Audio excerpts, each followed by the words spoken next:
Saudara-saudari yang dikasih oleh Tuhan, mari kita mengawali renungan online ini dengan berdoa. Tuhan, terima kasih banyak hal telah Engkau lakukan di hidup kami.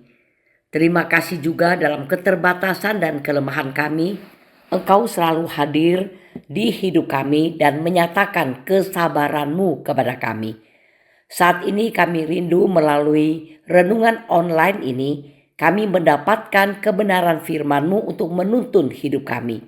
Demikian doa kami panjatkan dalam nama Tuhan Yesus. Amin. Saudara-saudari yang dikasih oleh Tuhan, saya pernah antri di kasir untuk mau membayar barang-barang yang saya beli di supermarket. Di depan saya ada seorang ibu yang membawa kereta belanja penuh dengan barang-barang dan segenggam kupon. Dan tidak terlihat ia sedang terburu-buru. Malahan terkesan ia sangat santai dan sangat melambat. Saat-saat itu saya merasa tidak sabar dan kesel harus menunggu lama. Dan saya sangat kepingin segera bisa dilayani pembayaran tersebut. Saudara-saudara, memang manusia rata-rata cenderung tidak sabar dan merasa tidak nyaman kalau harus menunggu, apalagi harus menunggu dalam waktu yang lama. Namun kita patut bersyukur karena Allah kita tidak seperti kita manusia ini. Kalau kita melihat kitab Perjanjian Lama, khususnya kitab Raja-Raja dan Tawari, ada satu hal yang menonjol, yaitu terlihat adanya kesabaran Allah yang luar biasa kepada bangsa Israel.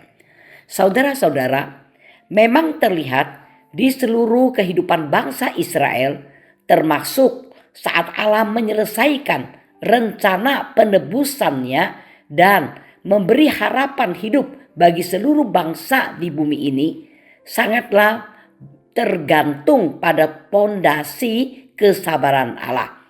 Saudara-saudara, dalam Alkitab menceritakan banyak sekali pelanggaran moral dan penyembahan berhala bangsa Israel.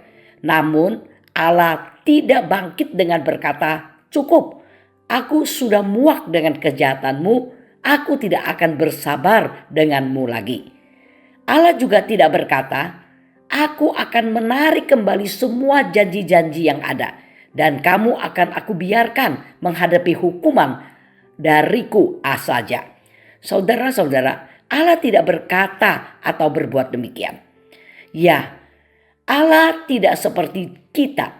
Dia tidak bertindak tergesa-gesa. Dia tidak segera mengingkari janjinya ketika umatnya menyinggung dia atau bersalah kepada dia.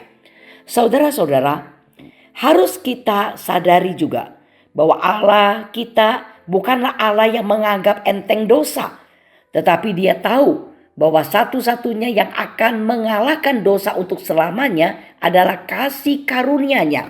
Maka Ia pun mewujudkan kasih karunia-Nya kepada manusia. Dan dalam mewujudkan kasih karunia-Nya, Allah pun terus mewujudkan kesabaran.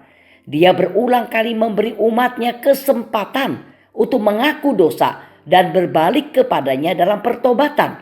Serta Ia pun terus-menerus memperbaharui mereka juga. Dan semua hal ini dapat terjadi karena adanya kesabaran Allah di dalamnya.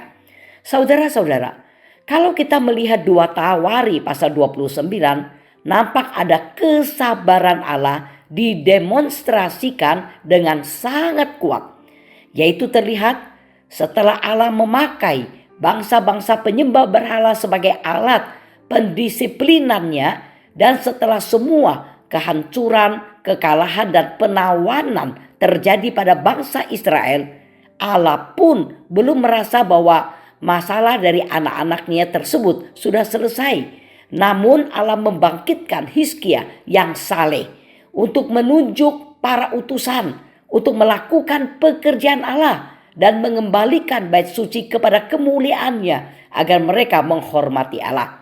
Saudara-saudara, kalau kita perhatikan 2 Tawari pasal 29 ayat 10-12 tertulis, inilah perkataan Hizkia, "Sekarang aku bermaksud mengikat perjanjian dengan Tuhan Allah Israel, supaya murkanya yang menyala-menyala itu undur daripada kita.